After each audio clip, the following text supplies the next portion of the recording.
the president, the CEO of Liberty Hill Foundation, Shane Murphy Goldsmith. Thank you, Eric. My wife and I co-parented foster children with Eric and his wife as well, and that bond is a bond I carry with me always. He's also made a huge impact at Liberty Hill with the Pobladores Fund for 20 plus years. I'm so grateful to have so many of you here. Let me start by thanking the incredible Liberty Hill staff and board of directors. And my wife, Monica, thank you. Thank you to my kids, Jude and Oliver, who are here, who remind me that I made them come, so I shouldn't really thank them, but I'm still very appreciative. And thank you, Morny, my wife, for both being here tonight and facing that very brave conversation with HR when you decided to marry me when we were working for Eric Garcetti. Is that us? Oh, there it is.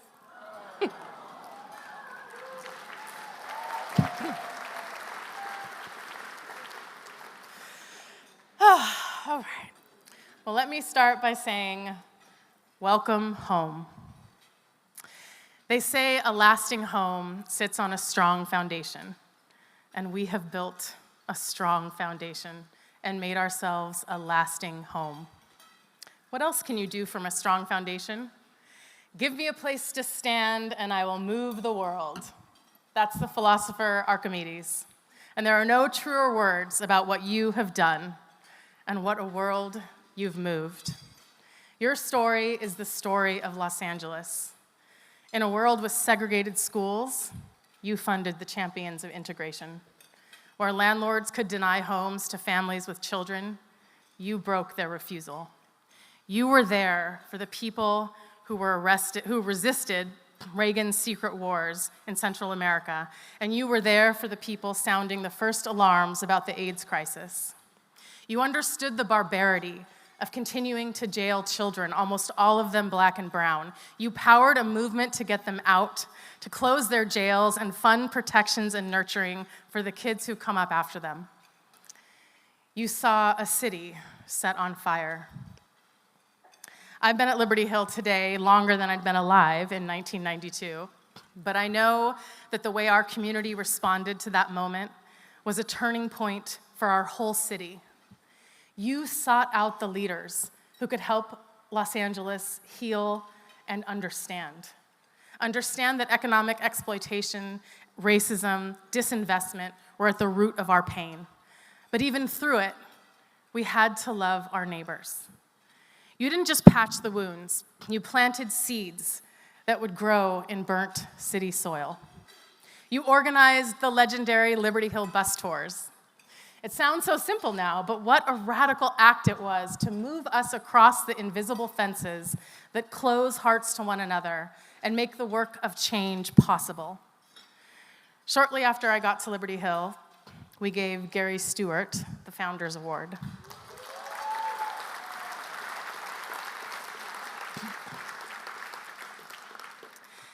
And I'll never forget the words he used to explain the importance of donor activism. An organizer he met called the partnership between organizers and donors a sacred bond. This is how it works. You find a community organizer who's standing up to an opponent with deep pockets. Maybe it's Nayeli Cobo fighting a corporate polluter in her own backyard. Maybe it's Susan Burton taking on the state prison industrial complex. And you get them, and the people like them, the resources so they aren't alone. Now they have a bus to get their neighbors to a demonstration. They can hire staff and train them and keep them. And then you get a couple of friends and you take them across those invisible fences too, making sure there are organizers and donors connected to the communities that have been pushed to the margins. Doesn't happen anywhere like it happens at Liberty Hill. That's how a lonely cry of protest becomes a movement. And that's how a movement wins a victory.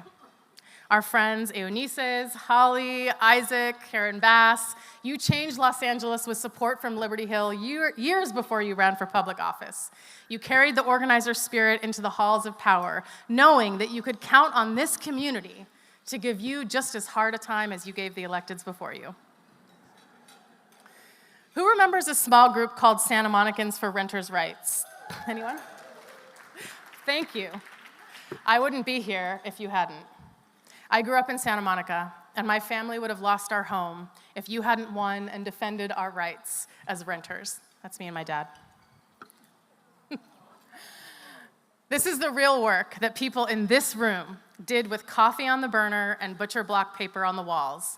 You identify the small groups with big commitments to their communities, neighbors breathing the same toxic air off oil fields, students facing suspensions that will nudge them towards jail, renters in a city where landlords wrote the laws. Our community funding board just wrapped up a term of service and issued grants, total of $1.9 million. This is them. Who's ever served on a Liberty Hill Community Funding Board? Woo! Amazing. I did as well. That number doesn't capture the value of knowing that someone believes that you will move the world. The longer I do this work, the more I understand that what really makes us unique is how great a tree we can grow from the smallest of seeds. And planting those seeds is the work of democracy. And we have a forest of 50 years to show for it. Racial and ethnic diversity where there used to be redlining, my own marriage, and more than one of yours where gay people used to be harassed out of employment, housing, and public life. Often, progress doesn't mean victory. It just means being prepared for the worst. Liberty Hill has supported immigrant organizing for years. Angelica Salas from Chirla is here tonight, and I'm thrilled. We nurtured the immigrant worker centers that won back stolen wages and shine light deep into the shadow economy. We didn't anticipate they would be our first line of defense when the ICE raids began. Watching Los Angeles respond to those raids was when I went from waking up in fear that we would lose everything we fought for to knowing that we would win. There will always be backlash. Backlash is how they make you think you're losing, when the truth is you're scaring them with how much you're winning.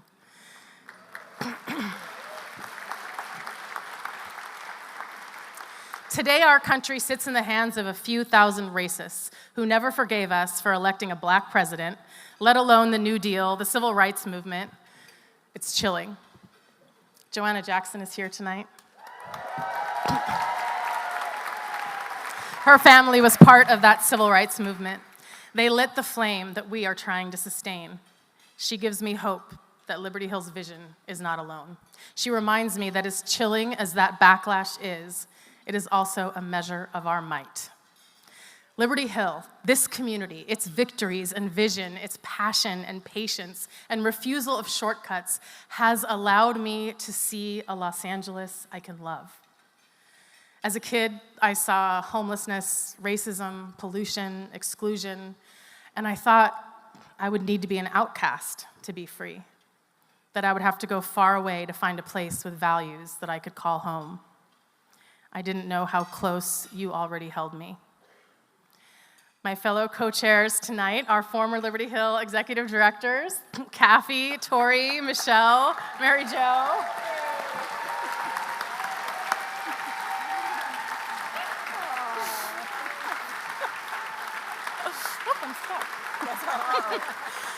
Long before I got here, these women put the mark of Liberty Hill on Los Angeles history.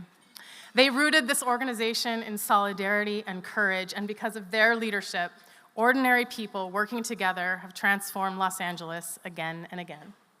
Do you see this? Donor activists, organizers, movement leaders, friends, who have spent 50 years planting seeds of justice and possibility that continue to bear fruit in every corner of Los Angeles. So I want to leave you with two questions. 50 years from now, what kind of Los Angeles do we want future generations to inherit? And what will you do today to plant the seeds of that future? The future isn't something we wait around for. It's something we make together. So let's go do it. Thank you.